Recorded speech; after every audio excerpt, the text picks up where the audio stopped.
பஸ்கா என்னும் யூத பெருநாள் நெருங்கியிருந்தது. இயேசு தம் 12 சீடர்களுடன் எருசலேமில் உள்ள ஒரு மேல்மாடி அறையில் கடைசி இராவுணவை முடித்தார். அந்த விருந்தின் போது சீடர்களில் ஒருவரான யூதாஸ் இஸ்காரியோத் என்பவனின் மனதில் இருள் சூழ்ந்திருந்தது. அவன் ஏற்கனவே இயேசுவை காட்டிக் கொடுப்பதற்காக மதத் தலைவர்களிடம் 30 வெள்ளிக்காசுகளை பெற்று ஒப்பந்தம் செய்திருந்தான். இரவு உணவு முடிந்ததும் இயேசுவும் சீடர்களும் எருசலேம் நகரின் சுவர்களுக்கு வெளியே ஒலிவ மலை அடிவாரத்தில் உள்ள கெத்சமனே என்னும் ஒலிவ தோட்டத்திற்கு சென்றனர்.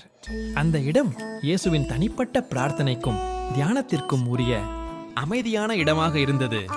இயேசு பேதுரு, யாக்கோபு, யோவான் ஆகிய 3 சீடர்களை மட்டும் அருகில் அழைத்து, நான் மிகவும் துயரப்படுகிறேன், என் ஆத்துமா மரண வேதனைப்படும் அளவுக்கு துக்கமாயிருக்கிறது, நீங்கள் இங்கே என்னுடன் விழித்திருங்கள் என்று கூறிவிட்டு சற்று தூரம் விலகிச் சென்றார். அவர் தரையில் முழங்காலிட்டு பெரும் மனக்கலக்கத்துடன் இறைவனை நோக்கி உரக்க வேண்டத் தொடங்கினார்.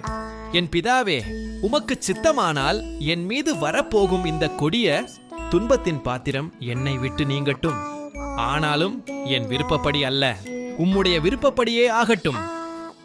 அந்த வேளையில் அவர் மிகவும் வேதனை அடையவே ஒரு தேவதூதன் வந்து அவரை பலப்படுத்தினான். அவர் சிந்திய வியர்வை துளிகள் இரத்தத் துளிகளைப் போல் நிலத்தில் விழுந்தன. இயேசு 3 முறை பிரார்த்தனை முடிந்து சீடர்கள் இருந்த இடத்திற்கு வந்தபோதும் அவர்கள் களைப்பினால் தூங்கிக் கொண்டிருந்தனர். இறுதியாக அவர் அவர்களை எழுப்பி, போதும், தூங்கினது போதும், என்னை காட்டிக் கொடுக்கப் போகிறவன் வந்துவிட்டான் என்று கூறினார். கதையின் நீதி: மனித பலவீனம் இயற்கையானது, ஆனால் தெய்வீக சித்தத்திற்கு அடிபணிவதே உண்மையான பலம்.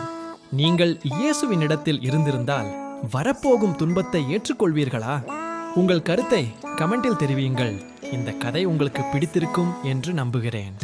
இது போன்ற குட்டி ஸ்டோரிஸ்களை நீங்க பார்க்க விரும்பினால் எங்க சேனலை மறக்காம சப்ஸ்கிரைப் பண்ணுங்க. உங்கள் ஆதரவு எங்களுக்கு மிகவும் முக்கியம்.